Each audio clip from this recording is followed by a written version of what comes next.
Are you really going after the goal, or do you have patience and waiting for your season?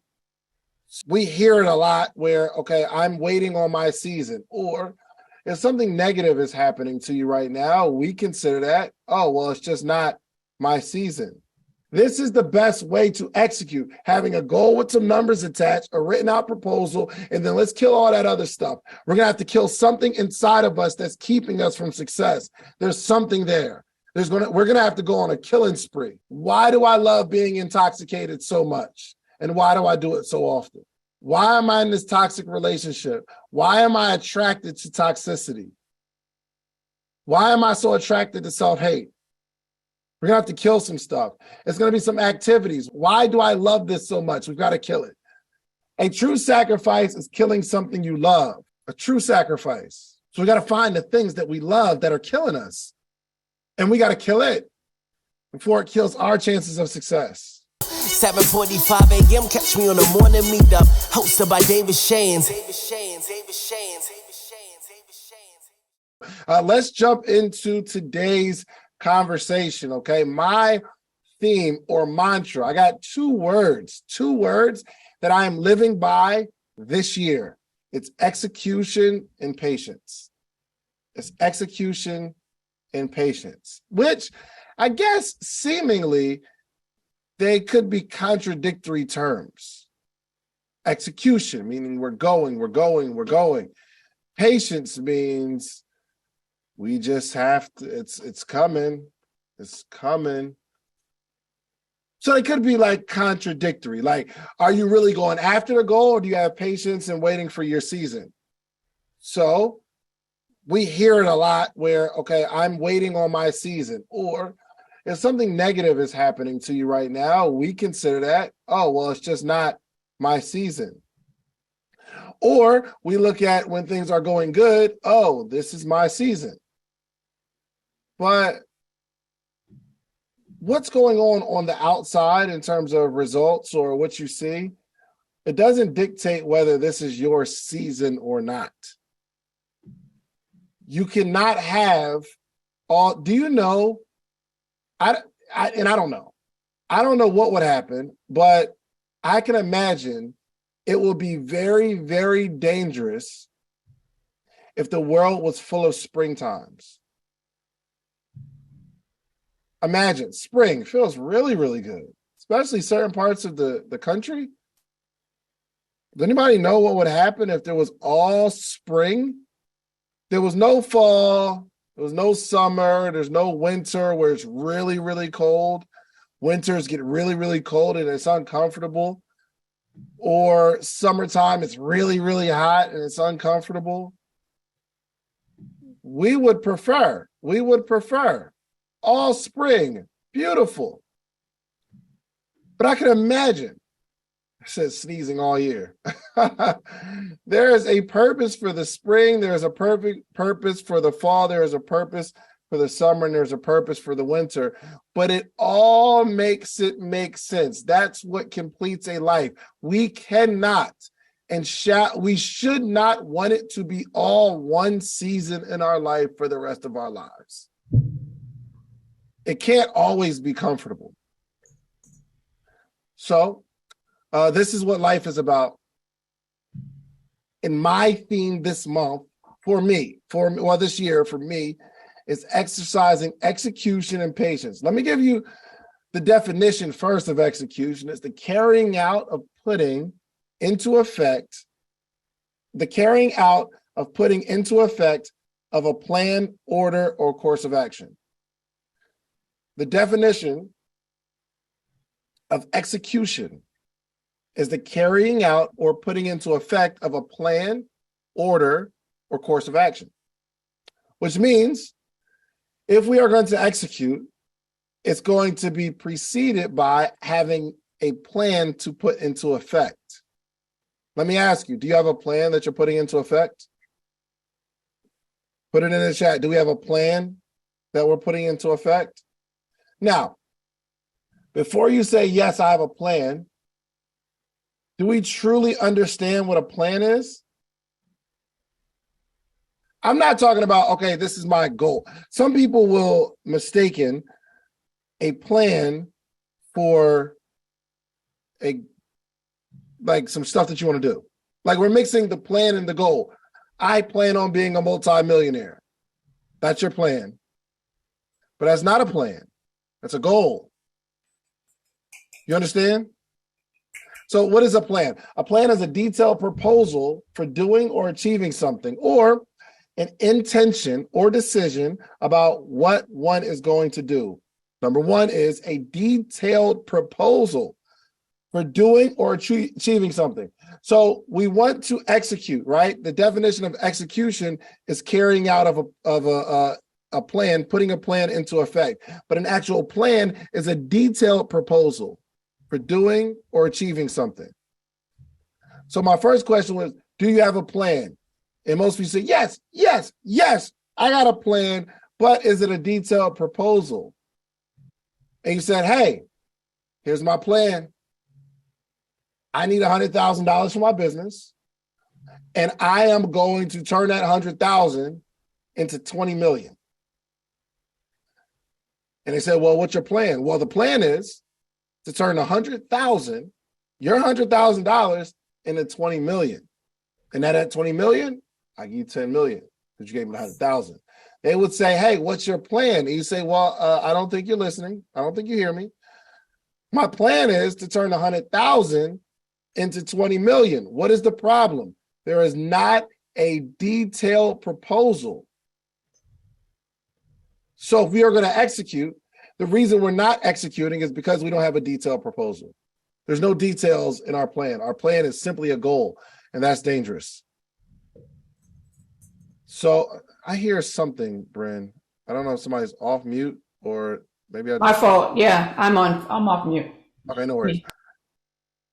So we want to execute. We got to put into a plan, but a plan is a detailed proposal. What is a proposal? A proposal is a plan or suggestion, especially a formal or written one, put forward for consideration or discussion by others.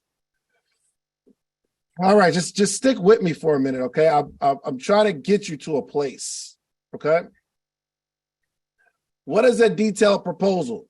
A plan or suggestion, especially a formal or written one, put forward for consideration or discussion by others. Here we go. If we are to execute, we must have a detailed proposal written down to be discussed with yourself, at least have the discussion with yourself. I'm not saying that you got to give your detailed plan to, or your detailed proposal to everybody in the world. But if we are going to execute, we need to have a detailed proposal, which is a plan. But in this detailed proposal, it needs to be written out. So I ask you one more again, knowing that our plan has to be a detailed proposal, how many people have a plan? Be careful. Do you have a plan? A detailed proposal written out? And be careful with that answer because I will call you. Okay. The first person with their camera on, Bren, let me get somebody. I need to see this. I need to see this detailed proposal. Pull up on me. Who you got? Come on. Who we got, Bren? No one has raised their hand yet. Call them. Oh, just call on somebody. Okay, got it. All right, so we're going to go with Kia. Let's go, Kia. Kia, talk to me. Let's hear this detailed plan. Let's hear this proposal. Yes, we can see you. I just need to be able to hear you now. Don't see you up there? Oh, there we go. There we go. Okay. Okay. Tell me about your plan, this detailed proposal. I didn't write down a detailed proposal. Oh! But I didn't raise my hand. I knew it. Everybody's just so quick to say I got a plan. And the first prerequisite is a written out detailed proposal, not in your head. If you're going to meet with an investor, if I was going to invest some money in you, would you just come in talking or would you have a detailed plan? I would need a detailed plan to talk to you. All right. create your detailed plan. I need somebody else, okay? I know it. Oh, there was too many yeses, Brent. It was way too many yeses. And I don't even want to like call about, okay, yeah. You were right. Yeah, all right. Let's go. Here we go. Lakeisha, tell me about this detailed plan or proposal. Yes, my detailed plan is my assistant sends out 5 emails every day, 5 sales emails every day to try to get more clients. I also follow up every single day with various prospects. I've been sending out every week 3 emails to get on podcasts. I also talk to I have 2 CPAs that I partner with, and I talk to them once a week to see if they have any new prospects or leads that they can send me so that I can grow. And my goal is to get 3 new clients every single month. And so far I have exceeded my 3 client goal every single month with those activities. Good. So the goal is 3 new clients every single month. Yes. And to get these, to achieve that goal, you set in place a group of activities that's going to help you get there. Correct? Yes. Okay. What is the next? Is there a next step other than 3? Are we going to 4? My next step is going to be 4, and I was going to do that with second quarter because I'm also going to incorporate some. I'm in the process of figuring out what additional marketing strategies I can add to what I'm already doing to gain more clients. I love it. Good stuff. Give a round of applause. One more. Let me get love is always the subject. Oh, that's what I was going to call on. We in sync. We are in sync. There you go. Good morning, family. Here from good old sunny California. So my strategy is first, I chose this year that I'm going all in as far as investing in myself and not I wouldn't say trusting, but not sticking to this idea that I could figure it all out by myself, but getting myself in front of the individuals that have a proven system. So the first thing I did, of course, coming to morning meetup, and then also joining Danielle Leslie's class to create a course. Good. Though I've been creating courses, I still needed a system in place to do it because I could create courses all day, but I needed to listen to you, focus on my focus. So the strategy I did first was as far as content and creating multiple spaces where I could share content. I started a LinkedIn as well as using my Instagram, posting a minimum of 3 times each day. Then I also worked on every Wednesday, I put on a free webinar that gets people drawn into joining my course. It's a way for me to continue to practice and strengthen my understanding of the course and then learn what it is that my audience wants. And that was what I did. Then I'm learning how to use ads, using just very little money on the ads, just to kind of further understand what are people attracted to by creating. I created a small ebook, and then also I emailed out 3 times a day and started a brand new emailing list for individuals who are mostly attracted to the course that I'm offering and not what I had usually been doing as a coach. Because at one time I had merged audiences. And so the response, I couldn't create the emails that were very specific to those that I'm getting to come to my premium course. The premium course is my business. Love is always the subject is. Oh, okay. All right. It's too good. It's too good. It's too good. It's too good. It's too good. Okay. It's too good.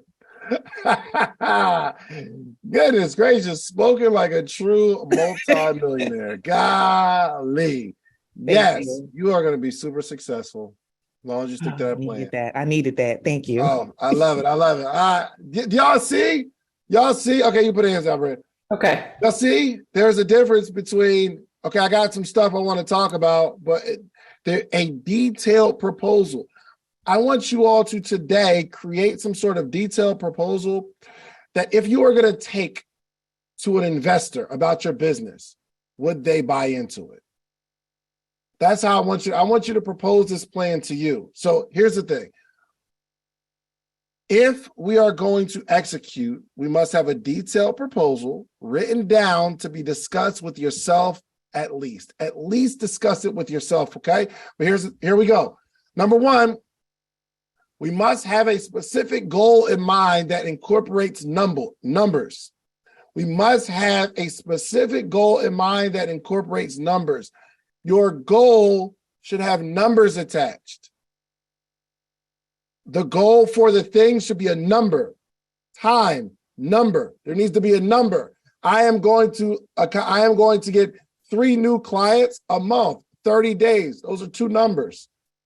3 clients, 30 days, 2 numbers. That's a good goal. Because you have to figure out listen, we just heard how, okay, if I'm going to accomplish 3 clients every month, I have 2 email sequences. I'm going to make X amount of posts on social media. I'm going to send out 10 pitches, or I need to do 2 webinars a month. There needs to be numbers, a goal, and time. If you're just saying you're going to execute with no time frame or no numbers, you're hoping and you're wishing. This is not a detailed plan. I understand what it's going to take to accomplish a certain amount of. So I just finished the last slides for our webinar, and we've got a lot of numbers attached. Our objective is to do 2 to 4 webinars every single week to bring people into the morning meetup. So we had to create. We're going to do a challenge once a month. We finished all of those email sequences, webinars once a month. So we got 2 plans, but it's very, very detailed. Also planning this podcast summit is very, very detailed, the plan. We're not leaving anything up to chance or social media posts. Some of you leave your success in the hands of an Instagram algorithm. That is not a plan. It's going to take strategy to accomplish what you want to accomplish. We're not going to leave it in the hands of the algorithm, because if nobody sees your post, then your plan just falls apart. There needs to be strategy. Sat there, had a conversation with Reese and Zell yesterday, and we came up with strategy on how we're going to grow these podcast numbers. Strategy, detailed plan. So you must have a specific goal in mind that incorporates numbers, meaning goal and time, okay? Also, it must be written out and proposed to yourself. I want today, latest tomorrow, to create a plan, but I want you to write it out. Let me show you if my board, sometimes my board works and sometimes my board doesn't work, but we will see in just one moment. And I'll try to paint the picture by saying it. Let's say, for instance, our goal is $10,000 in a month. Is that possible? Is that attainable? Can we do that? Can you make $10,000 in 1 month? Can you? Yes? You sure?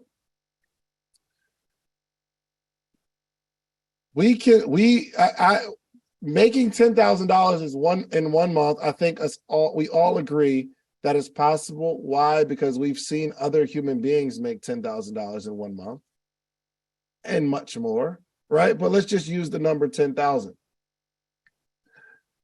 To accomplish this goal, you are going to have to attack it with a strategy. Do you think, is my favorite example, do you think if someone was going to go rob a bank, they are just spitballing with their friends, sitting around in a circle? Or do you think someone wrote something down? Someone drew out some sort of blueprint or plan. Someone drew out some sort of, at least a checklist of things that need to accomplish. Or do we sit there like, hey, what's up, bro? We need to go rob this bank. What do you want? The one up the street? Yeah, the one up the street. You know how much money they got in there? They got money. in the bank. Hey, pass that Henny real quick. What I was saying is, yo, we need to just rob it good, and I'm gonna go get a gun for my cousin, and then we'll just go up there. You think we need some more people? Call Fred. Yeah, Fred be with it. Fred need money. I'm gonna call Fred, and if somebody call Fred, Fred pull up with the loud pack, and y'all continue to just talk and say, all right, yes, okay, so this is what we're gonna do. I'm gonna run in first. You come in with me. After that, it might be a guard there. If there's a guard there, you got to punch him, okay? You got to punch him, but hard enough to where like he lay down. But we can't kill him because we won't go to jail for life. All right, y'all ready? And you think they put their hand out there and they all 1, 2, 3, rob the bank and then go? It don't work that way. Somebody put a plan together. Somebody has some sort of strategy. If you're going to do something great, and some of you, your whole plan is in your head, amongst other things that are in your head. Why would you put a sacred plan, the plan that's going to make you $10,000 a month, $100,000 a month? Why would you want to put that in the same brain as all the other stuff that you have to consider, and there's no way to separate or organize? Okay. You have a checking and a savings, right? You have it split because you want the money that's supposed to be in checking, and the money is supposed to be in savings, because you can know what your savings are and you can know what your checking is while you're building your savings. We have to have it split, separated. That's why the bank allows you to have multiple accounts, so you can actually be able to inspect what you expect. You can inspect it. You can see, oh, I have this here, this here. You can split everything out. It's got to be written out. Okay, if you're going to commit to like just writing out a plan, and that's why I have whiteboards everywhere in my life. I got a whiteboard here in this office. I have a whiteboard in my office at the studio. I got a whiteboard in the other room. I keep a whiteboard or a notepad or an iPad or like an Apple Pencil or something, because I have to get the idea out of my head and see it. Because otherwise you're not going to be able to see the holes.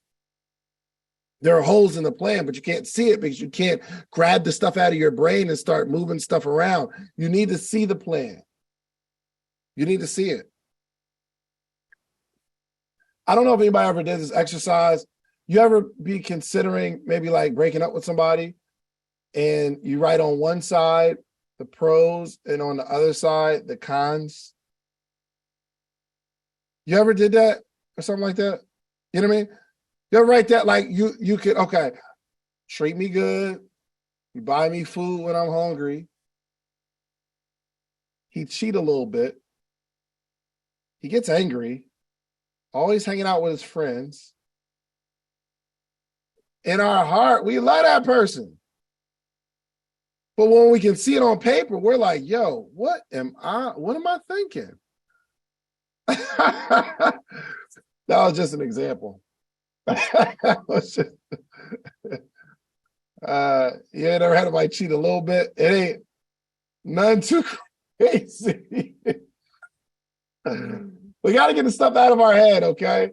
One of the most important skill sets I ever learned was getting the stuff out of my head so I can see clearly, okay? So let's create a plan as if we were an investor. My question for you, after you create this plan, my question for you is to have a question for yourself. Would you invest in your plan? And try to be as non-biased as possible. After you create this plan, I want you to like propose it to yourself and say, yo, would I invest in this person? Sell it to yourself. Can you sell yourself on your plan? Okay. What would you want to know as an investor about this plan? Listen, I'm gonna keep it all the way 100 with you. Some of you all have good ideas, and you got good energy, and if you came to me and Donnie with a plan, we'd probably put up some money. If we believe that we'll be successful with it, we've been looking all over for people to invest in, but nobody's got a plan. They just tell us they're really good ideas and their hopes and dreams and wishes. Anyway, We're also, lastly, we're going to have to make a decision. We've got to decide. We've got to decide that we are going to execute. The root word of I don't know if it's the root word or the prefix. You know what I'm talking about, the CID. It means the killing of something, right? Is it root word, antonyms? The foundational. Those are all words. Suffix. Is it suffix? Those are all words. Is it the suffix or the root word? I'm messing up this whole little deep point I'm making.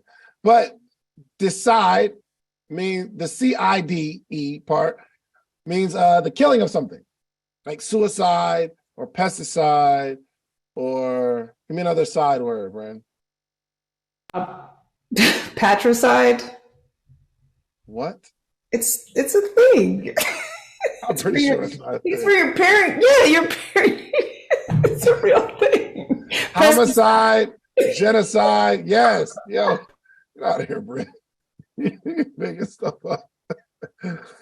Insecticide. Okay. Remember, it's the killing of something, which means, let's get serious. Here's the deep point. We're going to have to kill something.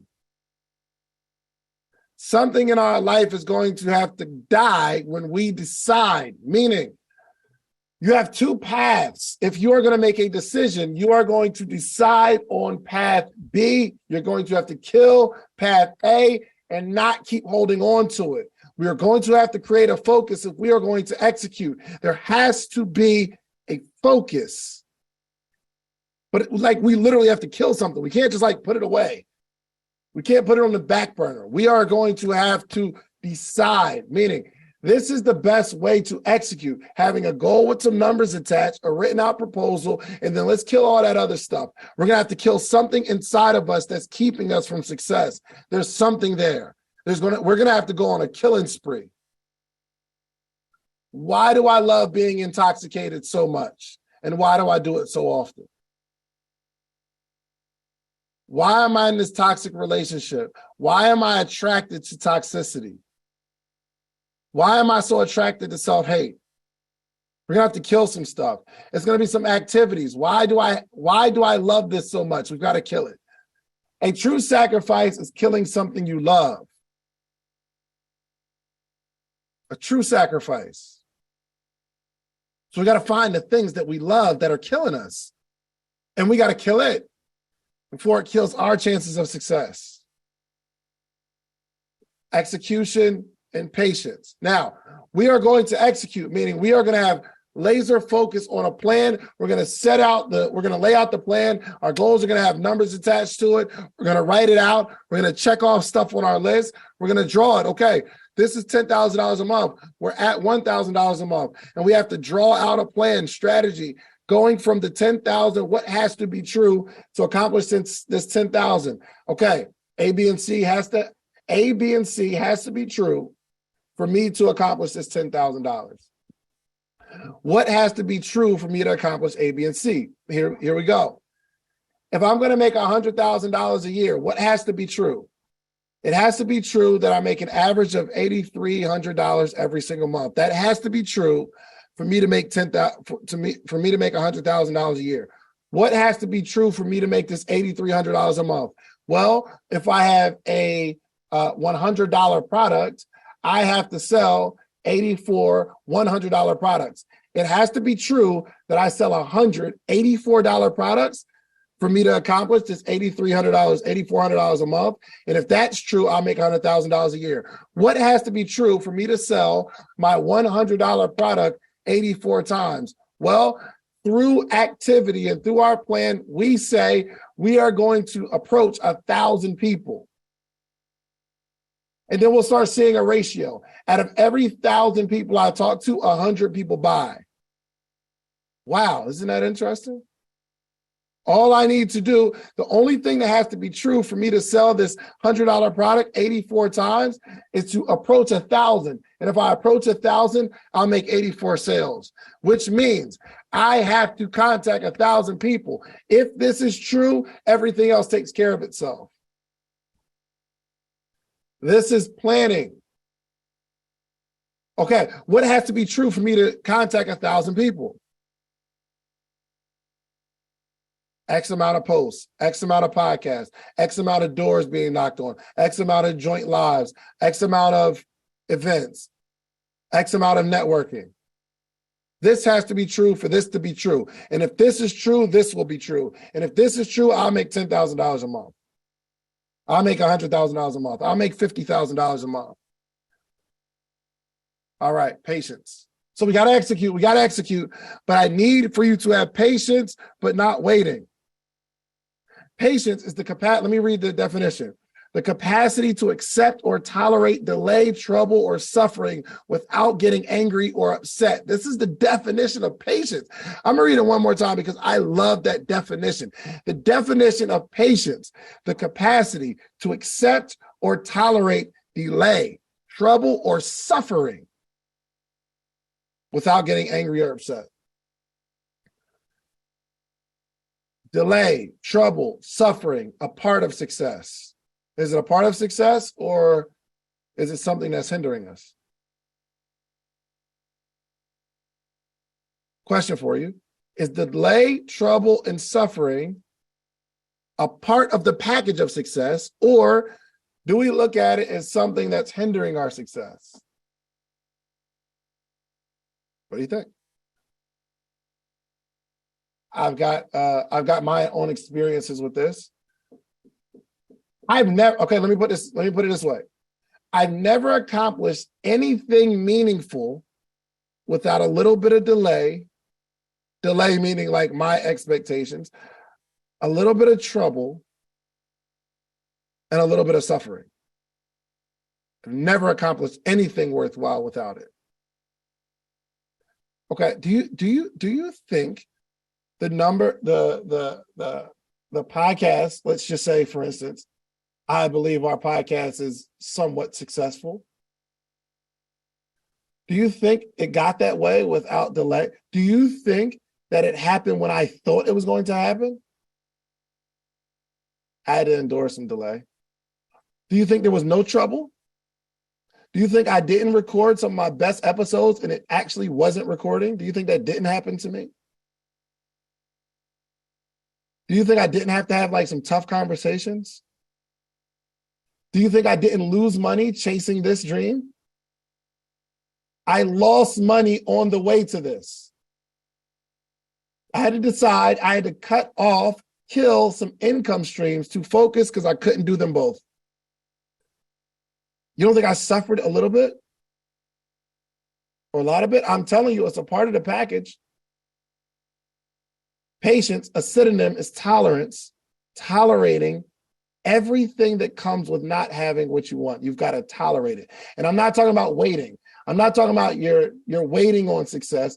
I'm saying you're patient with it while we're continuing to execute. We want to have some sort of expectations, but just know your expectation is a possibility that it's going to be delayed a little bit or a lot of bit. We're not waiting on anything. Don't confuse patience with waiting, because we're not waiting. We're constantly pursuing it. So a fisherman has patience. He has patience. They don't just drop a worm in there and wait. You understand? They don't drop a worm in the water and wait.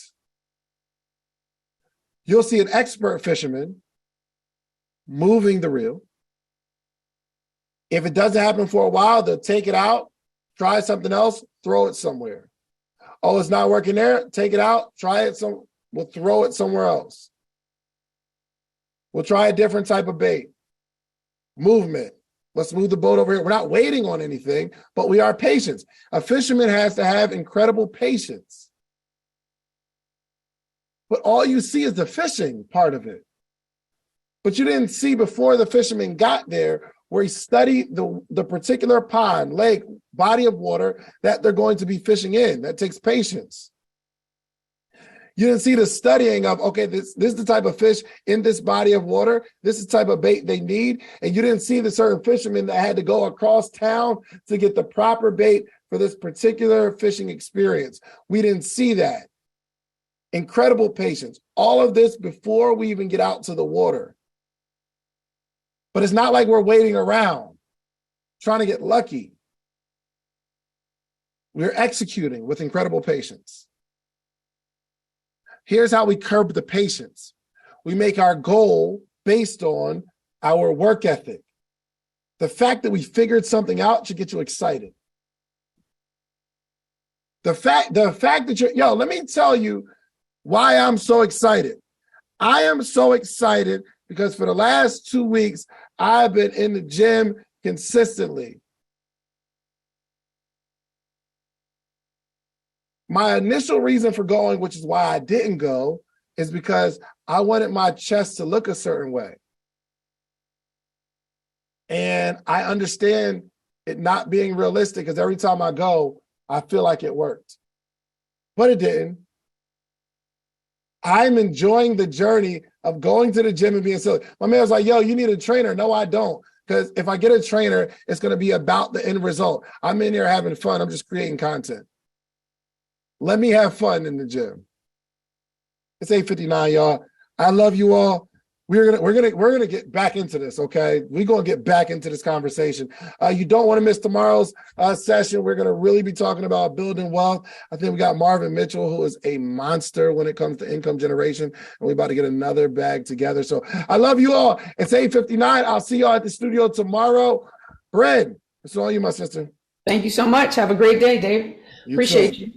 All right, so we are continuing our journey through the Napoleon Hill Outwitting the Devil. Okay, we're reading chapter 10, self-discipline.